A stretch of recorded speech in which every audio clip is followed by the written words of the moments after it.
السلام عليكم ورحمة الله تعالى وبركاته. اليوم ان شاء الله غادي نوريكم واحد الطريقة ديال الفصالة د واحد العباية. المحجبات كيجيو عندها لي بلي في الجهة ديال الجوانب، وان شاء الله تبعوا معايا الفيديو وتشوفوا الطريقة ديال الفصالة والخياطة. تحياتي للناس اللي كيتبعوا قناة عشاق الخياطة التقليدية في اليوتيوب، جميع المغاربة من طنجة للقويرة وجميع الدول العربية اللي كيشاهدوا عشاق الخياطة التقليدية في اليوتيوب. أول حاجة كنعبرو التوب ديالنا. هاد التوب هذا فيه 2 متر و50 سنتيم، 2 متر و50 سنتيم. غنخرجو بهاد العباية، كتجي رائعة. وفي العرض ديال التوب 1.5 متر، يعني 1 متر و50 سنتيم في العرض. كنشدو التوب ديالنا بحال هكا، كنتنيوه على 2 على الطول ديال التوب. هانتوما كتشوفو كنتنيوه على الطول ديال التوب، كنتنيوه بحال هكا، كنقادوه بيدينا بحال هكا. ونتمنى الفيديو يعجبكم وتفاعلوا معاه ويوصل لعدد كبير ديال الناس.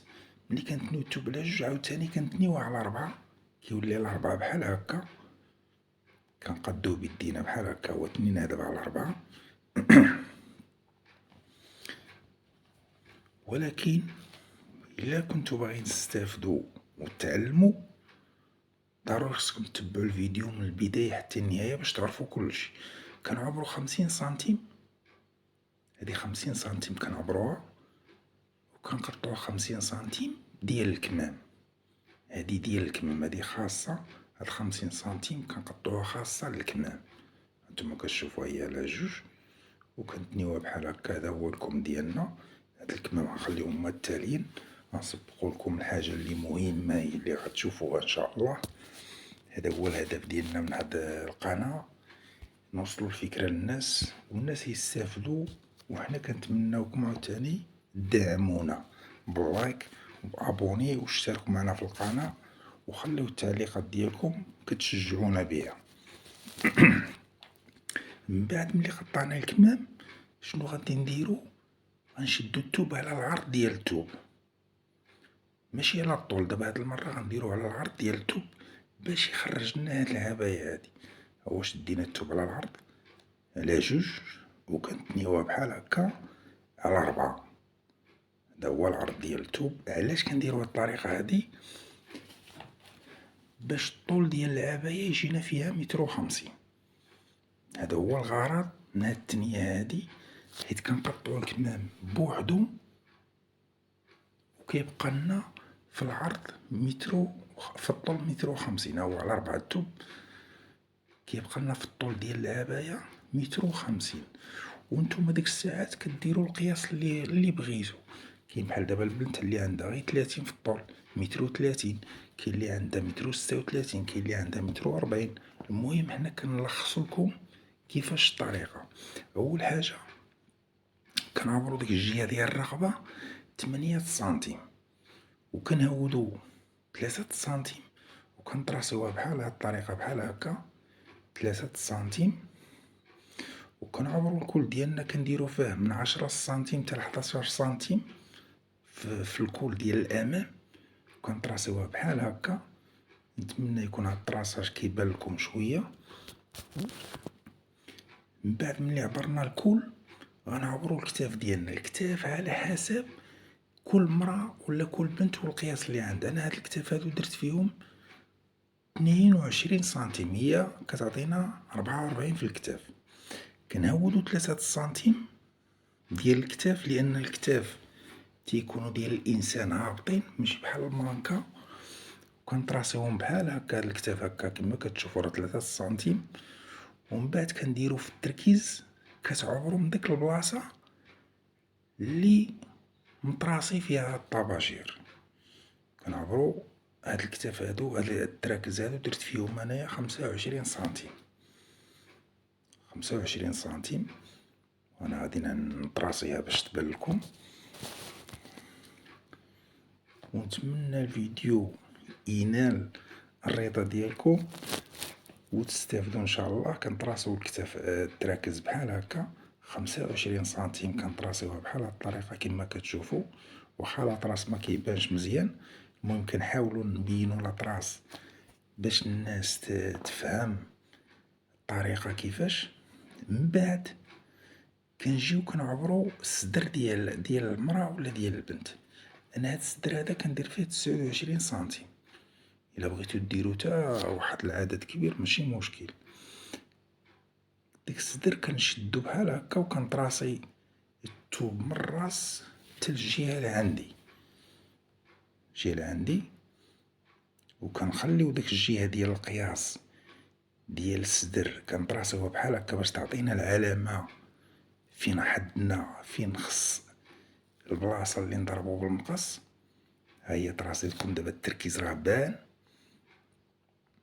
كنعبرو 40 سنتيم وكنطراسيو عاوتاني بحال هكا، وكنجيو للجهة اللي من جهتكم دابا اللي كتشوفو عاوتاني كنعبرو 40 سنتيم كما كتشوفو بحال هكا، وكنطراسيو عاوتاني بالطباشير. وعاد كنجيبو المسطرة وكنطراسيو الطريقة ديالنا اللي باغيين نفصلو بها هاد العباية بالكشكشة، ولكن جاية غير من الجناب. هاد الجهة ديال الجهة ديال الصدر ما كتجيش فيها الكشكشة، كتجي غير من هنا من الجهة ديال الجوانب. وان شاء الله تعجبكم هاد الطريقة ديال الفصالة هادي. من بعد شنو غنديرو؟ غنعبرو الجهة ديال البطن. الجهة ديال البطن كنقصو واحد 2 سنتيم على الجهة ديال الصدر، كنطراسيو بحال هكا. كتنقص واحد 2 سنتيم. هادي في حالة البنت إلا كان ضعيفة ولا المرا كان ضعيفة.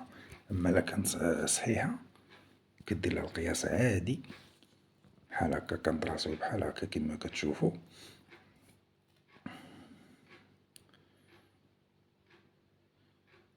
كنطراسيو بحال هكا، وكنجيو هاد البلاصة هادي اللي عبرنا فيها ديال البطن كنعبرو 14 سنتيم. 14 سنتيم هادي هي اللي غتكون فيها ديك الكشكاشة. وكنجيو كنعبرو الطول ديالنا. هذا هو الطول، هو 150 متر اللي في التوب هو اللي درناه. انا هاد العباية غندير فيها 36 سنتيم، لان الطول ديال الملاته فيه 36 سنتيم. وكنحطو السنتيم في الكتاف، وكنبقاو كندورو غير السنتيم غير من ديك الجهة باش كيعطينا القياس هو هداك. وهديك الجهة ديال الجوانب واخا شتوها جات طالعة، لان هذا هو القياس اللي خصكم ديرو بحال هكا كما كتشوفو في هاد الفيديو. كنمشيو كنطراسيو بحال هكا واخا كتشوفوه جاي عوج، لان ملي غتلبسها البنت ولا المرا ما غيجيوهاش داك الجوانب عوج، غيجيو الجوانب هما هادوك مقادين. هانتوما شوفوا الطريقة ان شاء الله غادي نشرحو لكم بالتفصيل كيفاش تفصلو وكيفاش تخيطو. كتجيو الجهة هادي ديال الجوانب وكنطراسيو بحال هكا بالطباشير. كنديرو غير العلامة، ولا لا بغيتو طراسيو بحال هكا دوز الطباشير ماشي مشكل. كتجي بحال هكا كما كتشوفو. دابا غنضربو الجهة ديال الرقبة، غنقطعو جهة الرقبة بمقص، وغنقطعو الكتاف ولا الكتاف ولا كل واحد شنو كيسميهم. وغنجيو عاوتاني للضربة ديال التركيز، عاوتاني غنضربو التقوريرة ديال التركيز عادي جدا، لان انا دابا تابع غير الاطراس. كنوصل لديك البلاصة ديال الصدر وكنخرج بحال هكا.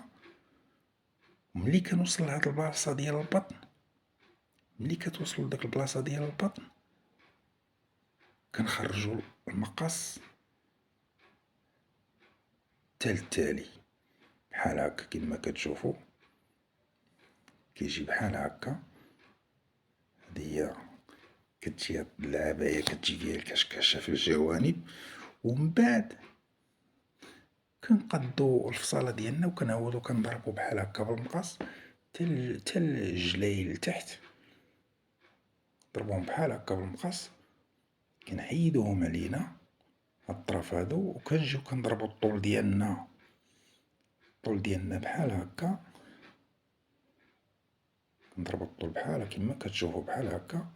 هذا هو الطول ديال هاد العباية. دابا اش غادي نديرو؟ غنجيو غنعبرو 12 سنتيم كما كتشوفو، 12 سنتيم، وغنديرو واحد العلامة هكا باش تبان لنا. علاش غنديرو 12 سنتيم؟ لأن من هاد الجهة هادي غنفتحو حتى لديك الجهة ديال 12 سنتيم، باش كتجينا الكشكاشة غير في الجهة ديال الجوانب، وفي الجهة ديال الباطن من هنا ولا الجهة ديال الخلف ما كتجيش فيها الجنوب بحال هكا كما كتشوفو. ها هي دابا ضربناها بالمقص كيفاش جات، وهادي كتجمع، انا نعاوطا، وهادي كتجمع بحال هكا، كتجي كشكاشة بحال هكا غير في الجهة ديال الجوانب بحال هكا كتجي. هادي الطريقة ديال الفصالة. دابا غنجبدو الدار، الضوفة ديال الخلف، وكنخليو غير الضوفة ديال الأمام، وكنقطعو ولا كنضربو الكول ديالنا بهاد الطريقة هكا. كنقطعو الكول ديالنا بحال هكا، وكنجيو للتركيز غير الجهة ديال الضوفة ديال الأمام، غير الجهة ديال الأمام.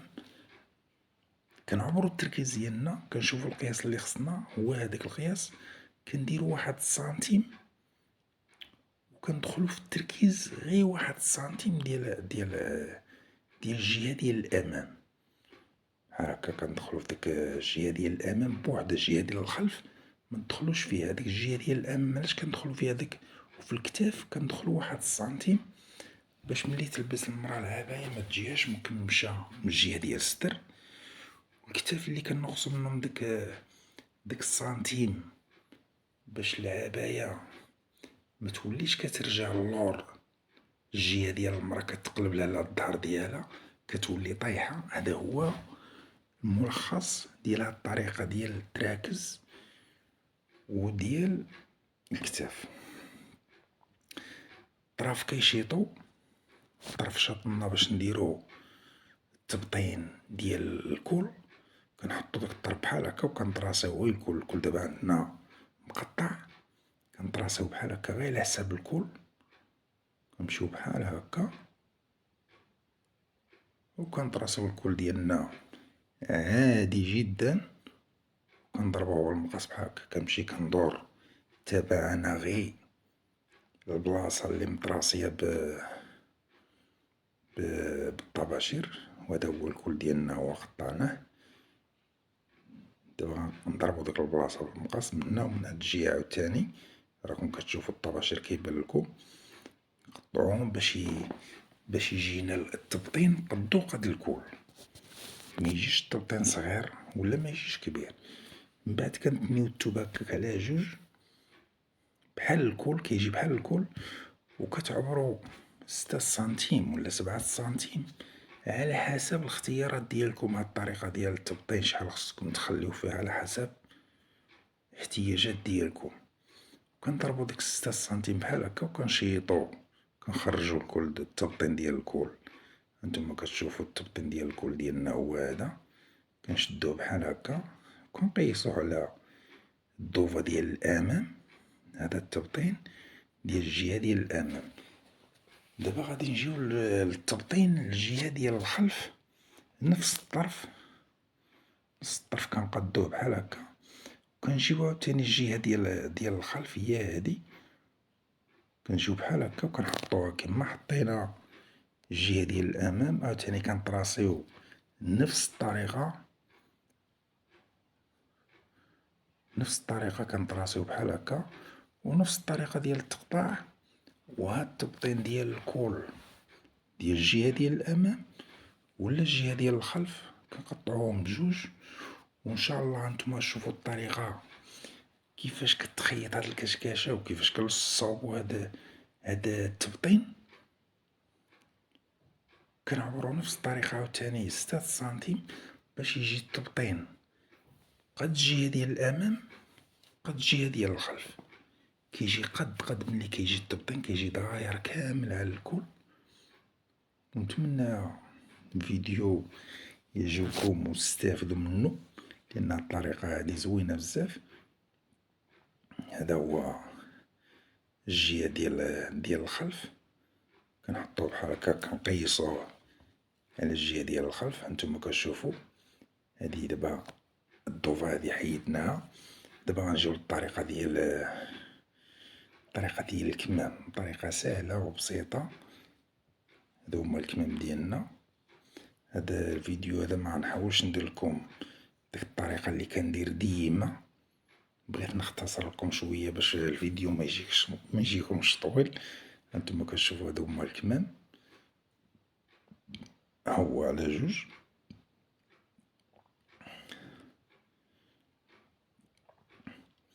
هو متنين على جوج، عاوتاني كنتنيوه على 4.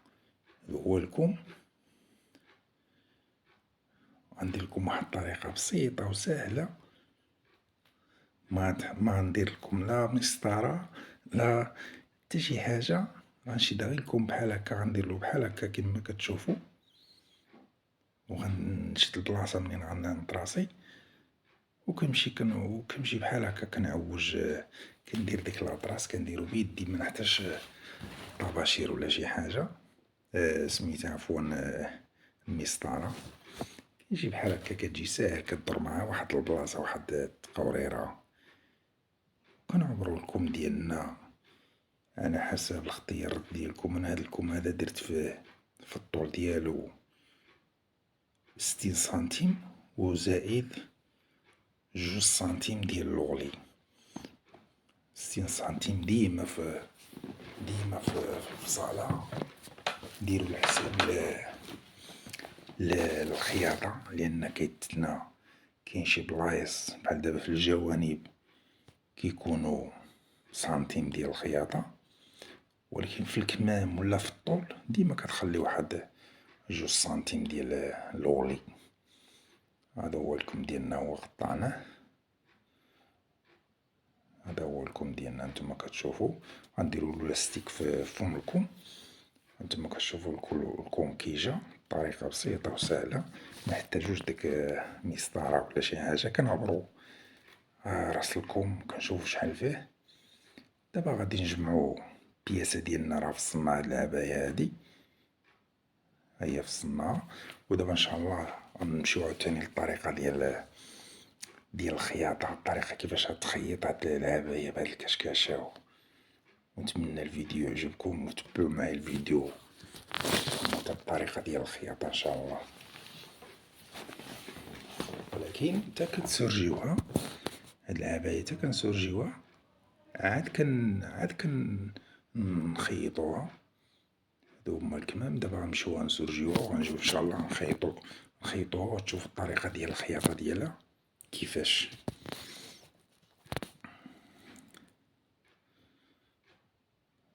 دابا ان شاء الله غنمشيو نسرجيوها وندوزو للخياطة ان شاء الله. من بعد ما سرجينا هاد العباية، كنجيو اول حاجة كنديرو التبطين بحال هكا. كنلصقو التبطين ديالنا، هانتوما كتشوفو. كنديرو التبطين ديال الكول لوجه على لوجه، لوجه ديال التوب على لوجه ديال التوب. وكنخليو واحد سنتيم ديال الخياطة بحال هكا، وكنمشيو كنخيطو عادي. ما تجر لا التبطين ولا الكول. غتحط التوب عادي وتمشي كتخيط عادي، ما تجبد حتى واحد فيهم، لان مقطعين قد القياس ديالهم هو هذاك مقطع. بلا ما باش ما يجي الا جبدتو واحد الجهة غيجيكم معوج الكل. من بعد ما خيطنا الكل كنديرو بحال هكا ديك الكرانة بالمقص. ضروري خصكم ديرو هاد الكرانة في الكل، ضروري ديروها باش ما يجيكمش الكل مكمش. كنديرو هاد الكرانة بحال هكا، كندوروها كاملة مع الكل، كندوروها بحال هكا كاملة. من بعد كنجيو عاوتاني الجهة، من بعد كنجيو الجهة ديال الدار. هاد الضوفة ديال الأمام حيدناها، دابا غنجيو الجهة ديال الخلف الدار. عاوتاني نفس الطريقة كما درنا للضوفة ديال الأمام غنديرو للضوفة ديال الخلف. كنخيطو لأن مقاطعين هاد التبطين مقطع قد الكوال. طريقة بسيطة و سهلة، ولكن بالنسبة للناس اللي كيتبعو الفيديو من البداية حتى النهاية، من الأحسن سواء عندي في القناة ديالي ولا في قنوات اخرين ديال الخياطة، اللي بغا يتعلم ضروري خصو يتبع الفيديو من البداية حتى النهاية. لأن هادشي إلا دازت لك غير واحد اللقطة يمكنلك متفهمش تا شي حاجة. كنجيو دابا غنجمعو الكتاف، لاحظوا معايا داك التبطين كي غنديرلو. غنجيو الكتاف ديالنا بحال هكا وكنقيسو الكتاف ديالنا عاديين، كنديرو اريطمو بالماكينة بحال هكا وكنمشيو كنخيطو. ولكن ديك الملاقية ديال التبطين خصها تجي مقادة، وكنتني ملي كنقربو للتبطين كنتني واحد الجهة وكنتبعها بالجهة التانية، وكنقدوهم ما يجوش زايدين، يجيو قد مع الكتاف نيشان الخياطة تجي مع الكتاف. هانتوما كتشوفو مجايش زايدين، ولكن هنا غتبان لكم الطريقة. كنجيو بحال هكا كنقيسو هاد الملاقية وكنديرو بحال هكا وكنتنيهم بجوج لواحد الجهة. ولكن إلا بغيتو ديرو هاد الكول، الظهر ديما يكون هو اللي من التحت، وعاد ديرو عليه الضوفة ديال الأمام من الفوق باش تجيكم ساهلة في الملاقية. وكنمشيو كنخيطو هكا عاديين، ولكن داك التبطين يجي مقادد مع الكتاف ديال العباية، ما يجيش زايد وما يجيش ناقص، خصو يجي قد هو الكتاف. هما صوبنا التبطين هانتوما كتشوفو كيجا. كنجيو كنقلبوه لداخل بحال هكا وكنبداو من واحد الجهة ديال الظهر ولا الجهة ديال الخلف هي اللي كنبداو بها ديما. وكنخليو واحد نص سنتيم ديال الخياطة وكنمشيو كنخيطو تقريبا لهاديك الملاقية، الملاقية اللي درنا ديال التبطين. كندورو مع الكل كامل، كنبداو من الظهر وكندورو معاه كامل تا كنساليوه.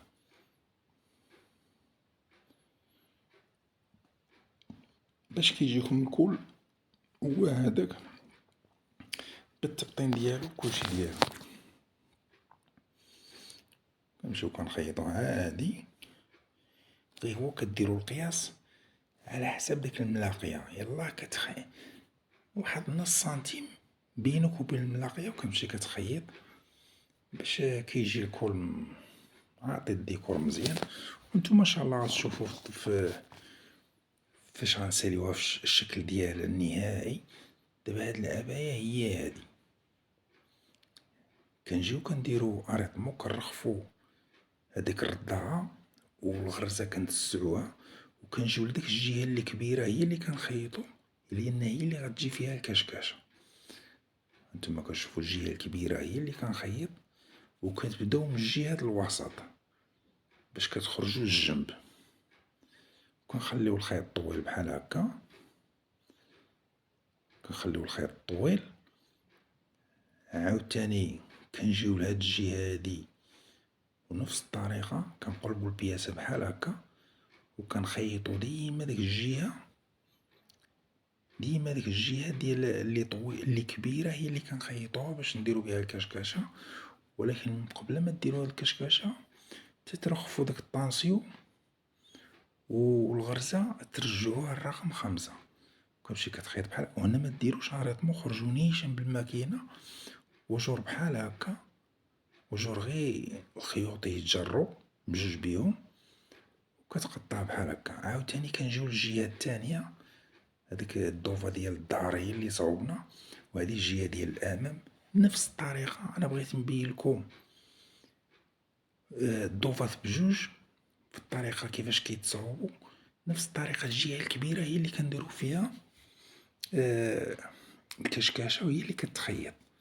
عاوتاني نفس الطريقة كتقلب. ونتمنى الفيديو ما يكونش ممل ويكون مفيد، ما يكونش ممل ويكون مفيد. بحال هكا عاوتاني كنجيو هنا كنديرو اريطمو باش ملي نجرو دوك الخيط مكيتجبدناش منين بدينا بالخياطة. هنا ما كنديروش اريطمون، ولكن في البداية كنديرو اريطمون، كنجرو الخيط ديالنا بحال هكا. حنا دابا سالينا داك، كنرجعو الماكينة كيف ما كانت، طانسيو كنزيرو كيما كان بحال هكا. كنجيو لواحد الخيط، جوج خيوط كنجرو واحد، كنجرو واحد الخيط بحال هكا، وكنمشيو كنديرولو ديك كشكاشة بهاد الطريقة. كتجي ساهلة و بسيطة. كنقدوها بصبعنا بحال هكا، وكنقيسوها على الجهة اللي كانت صغيرة بحال هكا. هي جاتنا دابا قد قد. دابا اش غنديرو؟ غنعقدو داك الخيط، نقيسوها بحال هكا بعدا. هي جاتنا قد هاد الجهة اللي كانت ناقصة، وكنعقدو الخيط بحال هكا، وكنديروها في جميع البلايص اللي خيطنا. كندورو للجهة التانية. انا غنوريكم غير جهة غير دوفا. عاوتاني نفس الطريقة، كتجرو الخيط بحال هكا، كنجرو الخيط بحال هكا، وكنقادو ديك الكشكاشة بصبعنا بحال هكا. كنحاولو نوصلوها حتى الجهة ديال منين بدينا. عاوتاني كنقيسوها على هادي بحال هكا. هانتوما كتشوفو هادي هي الكشكاشة ديالنا. بنفس الطريقة كتعقدو الخيط.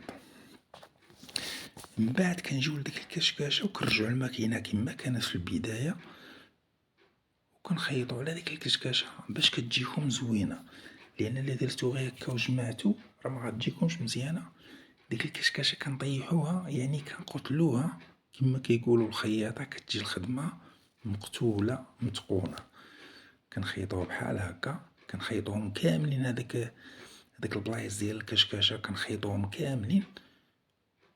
كنرجعو عاوتاني ونمشيو للجهة التانية بهاد الطريقة هكا. كنمشيو عاوتاني للجهة التانية، ونفس الطريقة ديال الخياطة. كتمشي كتقاد ديك الكشكاشة بصبعانك، كتقادها باش تجي الكشكاشة جاية في الجهة كاملة اللي غتكون فيها الكشكاشة. كنمشيو كنخيطو بحال هكا. انا حاولت نختصر لكم شوية في التصوير، بينت لكم هاد الجهة هادي، غير الضوفة ديال الامام ولا الضوفة ديال الخلف، وحدة فيهم كنبين لكم، والجهة التانية ما غنبينهاش باش ما يجيش الفيديو طويل بزاف. كنحاولو نختصرو، ولكن كنحاولو نبينو الجهات اللي مهمين. كنجيو لي هذيك الساعات ملي نخيطو على هاد الكشكاشة، عاد كنجمعو كنلاقيو الملاقية. هانتوما كتشوفو كنمشيو كنلاقيو، وملي كتقرب للجهة ديال الصدر كتخرجها للزيرو. كتخرج بحال هكا، كتخرج في القنت كما كيقولو في القنت. كتخرجها في القنت باش ما يجيش ديفو في العباية. كنخرجوها في القنت بحال هكا، وكنخرجو بحالنا. هيا خيطناها. غنمشيو للجهة التانية عاوتاني نفس الطريقة، غادي نجمعوها بحال هكا. كنقيسوهم بحال هكا، كنقدوهم بيدينا، وكنخيطو عادي كما كتشوفو. كنديرو اريطمون باش ما تسلناش الخياطة، وكنمشيو كنخيطو عادي. ونتمنى الفيديو يعجبكم. هذا هو الهدف ديالنا، الفيديو يعجبكم وتستافدوا. هذا هو الهدف ديالنا حنا من هاد القناة هادي، قناة عشاق الخياطة التقليدية في اليوتيوب.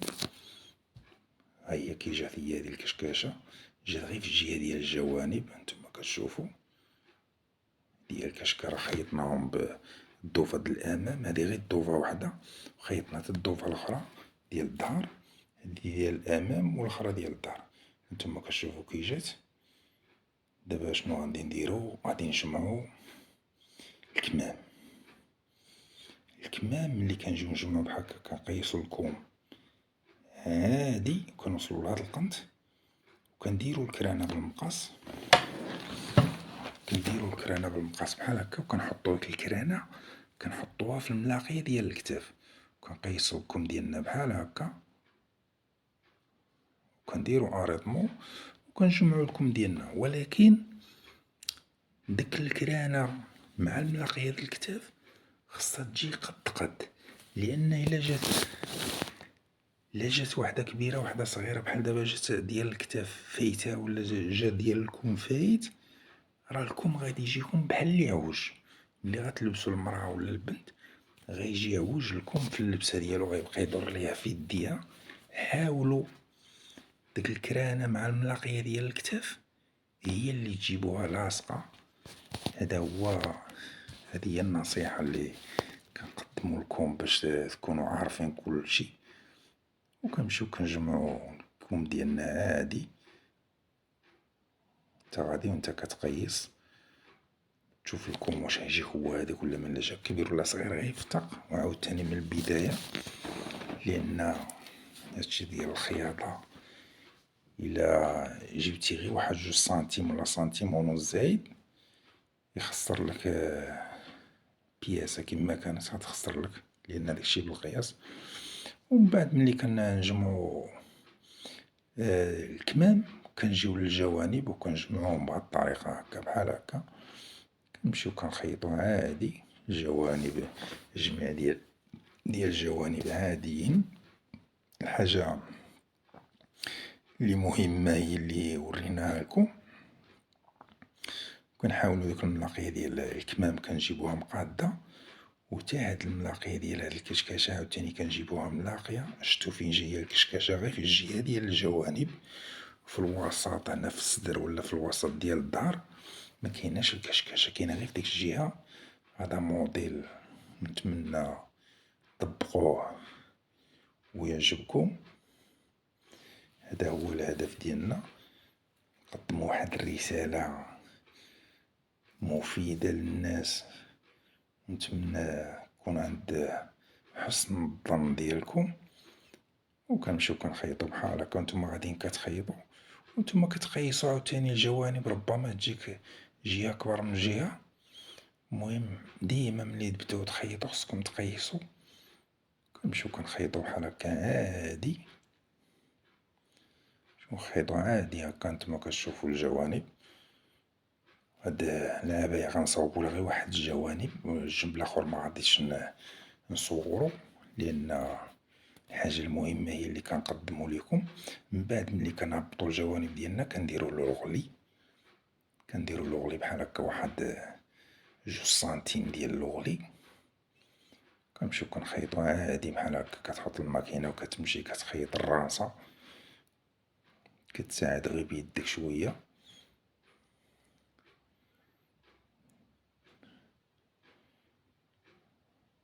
كنمشيو كنخيطو عادي وكندورو تا منين بدينا، كنقطعو الخيط ونخرجو.